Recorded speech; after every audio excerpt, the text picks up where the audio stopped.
Hey everyone, Jeff Brahma with the AARP Fraud Watch Network. Thank you for joining us today for another important discussion about scams and how to help protect yourselves from them. Today we're going to talk about issues related to investment scams and investing apps and red flags. It's a really good discussion. And I'd like to welcome, Lori Schock from the Securities and Exchange Commission. Hi, Lori. Hey, Jeff, how are you doing today? Great. Thanks for joining us for this discussion. I think this is an important topic. Well, I do too. Thanks for having me. So before we get started on the specific scam types and some of the red flags, one of the important things that's happening right now this week is something called World Investor Week. Can you tell us a little bit about what World Investor Week is and what the SEC is doing specifically to mark the occasion? Sure. In fact, we're about halfway through World Investor Week for 2021. And this is an opportunity for securities regulators from around the world. In fact, 6 different continents are represented, where we are emphasizing, what it takes to be a smarter investor in ways that, one, people can protect themselves from fraud, but also, the power of compound interest and starting early, being diversified, watching out for those fees and the impact fees have on your overall investment. But then this year also we're focusing on ESG investing, which is environmental, social, and governance issues, as people are looking to sort of put their money behind some of the values that they hold. What are ESG funds? What does ESG investing mean? And what do companies disclose as far as representing what their philosophy is when it comes to sort of ESG investing as well? Outstanding. Folks, if you have any questions, please feel free to drop them right below this video as a comment, and we will try to get to them if we have time at the end. Now, if people there's a lot of themes associated with World Investor Week, and folks who are watching this and want to sort of maybe bring back some of this information to their friends and family. Is there anything in particular, any of these themes in particular, that you'd like them to reinforce in those discussions with their friends? First of all, everything that I talk about here today is available on investor.gov. That's the SEC's website for retail investors, and it's just dedicated to investor education. So we have all the materials for World Investor Week as well. When it talks about conversation, especially if you're dealing with people who may be new to investing, getting them off on the right start is really important, and that's something that the power of compound interest and starting early is something that just can't be talked about too much. So hey, share the knowledge that you have with your friends and family, especially younger folks in your family, so they get off on that right foot. But also, when it comes to investing, there's no bigger misstep than if you fall into the hands of a fraudster. And so this is a highly regulated space. There's a lot you can do to protect yourself. The first thing is know with whom you're doing business. You can do a background check on the person, and you can do that from investor.gov. Just put in the person's name. If they're not there, they probably have no business, doing business with you. So those two things are just really, sort of foundation level parts that we really want people to emphasize and have those conversations. And of course, when it comes, to fraud, hey, if it sounds too good to be true, it probably is. Or quite frankly, you might be dealing with an amateur because the fraudsters are very slick and they're getting better and better. That's for sure. So you already touched a little bit around sort of maybe some of the red flags that you might hear. What are some of the red flags that the SEC might see when they're investigating investment fraud? There are generally 2 common themes that we see with most investment frauds. One, there's a guaranteed return. And I just have to tell you, I've been doing this for over 20 years now.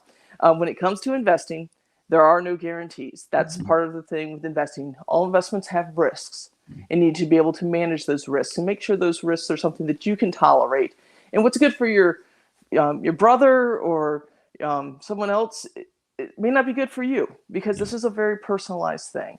The second part is they will say there's a guaranteed return, and it's like there are no guarantees either.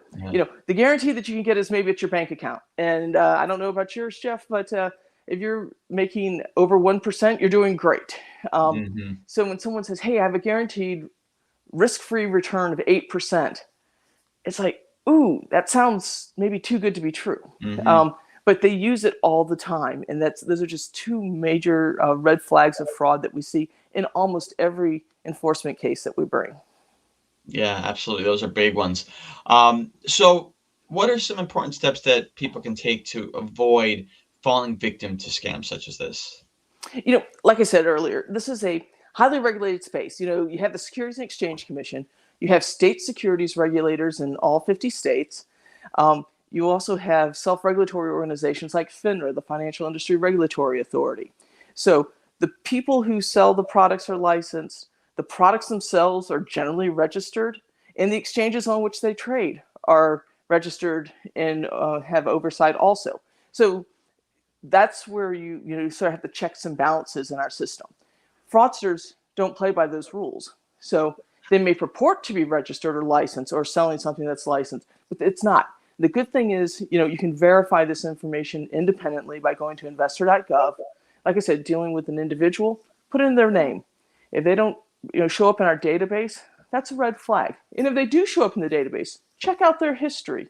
Have they had problems with the regulators in the past, or customer complaints, or have they jumped from firm to firm to firm? Those are things that you want to know before you turn over your money. And we find that sometimes people do more due diligence on which hotel they're going to stay at than they do on, hey, where am I going to invest my lifetime worth of savings in investing? Also, when I talk about products being registered, you can put that into Edgar, which is a database that the SEC maintains. It's the Electronic Data Gathering, Analysis, and Retrieval Database. That's why we call it Edgar. And like I said, most products that people invest in are registered. And so I like to sort of use an analogy that if you get pulled over by the police for speeding, the first two questions you're going to be asked are license and registration, please. Mm-hmm. Same thing with investing. Is the person licensed? Is the product registered? And hey, look, if that's not the case, you need to do a lot more due diligence, again, before you turn over your money. Unfortunately, we handle about tens of thousands of complaints on an annual basis. And no one has a hard time putting their money into things. Mm-hmm. The challenge always comes trying to get it back out. Yeah. And that's when they find out they may have been a victim of investment fraud. Sure thing. Now, speaking of money, we always talk about here at the 401 Chapter, we're doing a lot of work this year around issues related to actually how you pay for things, and specifically around gift card payment scams, when people ask for things to be paid for using gift cards as payment, how that's pretty much always a scam. So do you see similarly that when the way that people are asked to pay or make their payments for these investments, does that sometimes trigger as a red flag? Oh, absolutely. And I'm glad you brought this up, because this is something that's really sort of popped up in the past several years here. Especially, like, there have been some firms where people are asked to invest using their credit cards. It's like, that's generally not investing if you're using borrowed money for something. And that's just not how traditionally things have worked. So we did put out an investor alert on that. And again, it's available at investor.gov. But this is, an area where you're dealing with, hard cash type assets, not credit cards. You're not buying things with gift cards. I mean, gift cards are certainly a red flag when it comes into the investing world, because they've just been used so much for fraud. But same thing though with, we're going to use your credit card to open up your account. That's just not the way it generally works. Mm-hmm. Great to hear. Folks, if you have any questions for Lori around investment scams related to what we're talking about today, feel free to drop them in there and we'll try to get to them at the end of the call. This has been some great information. I did want to touch upon one more thing. We're on social media. We're on Facebook right now. We have a very tech-savvy audience here, and they may be starting to use investment apps. I think they can be very convenient, I imagine, and they're very popular, have them on your phone. What specific things should people keep in mind when using these apps? And I agree with you. Look, investment apps do make it easier for people to access their accounts, to even open an account. The barrier to entry in the past sometimes has been how much you had to have in order to open an account. Sometimes it used to be several $1,000s. Well, now with some of the investing apps, you can just start, even with change that you get from purchases if you have an account that's set up that way. And so that's great, the lower barrier to entry to get more people involved in investing earlier. Some of the challenges, though, that we've seen with some of the investment apps, they seem to maybe purport to have a bit more of a trading push to them, meaning that the people are nudged to sort of, hey, look, this is up today. You should sell this and buy this other thing. And that's where it sort of gives us pause, or where they've made it into a game where, investing is something that you aren't just doing for today and tomorrow. This is a long-term, perspective here. And we want people to look at this, that, what are you investing for? Well, usually it's something, retirement, or maybe even buying a house or a child's education. So where you're talking years and years going into it, not just sort of a day trading type mentality. And so, that's just one of those things. The apps make things convenient. Some apps seem to sort of push, and we've done some studies in the past with the Library of Congress that looked at, investors who day trade generally do not do as well. They underperform the market. They underperform other investors who have sort of this longer term strategy. So again, this is a personal decision, but it's just, don't get swept up into this. Have a plan, execute on your plan. Plans can be modified, but they shouldn't be modified multiple times a day. So take a look at that, and talk to your friends and family, sort of see what apps they're using, what success they've had. Do they recommend those, and sort of see what fits best for you. So just go in with open eyes. Do a little bit of homework. Makes sense. I could see investment by push notification not necessarily being the best strategy. So, yes, that's correct.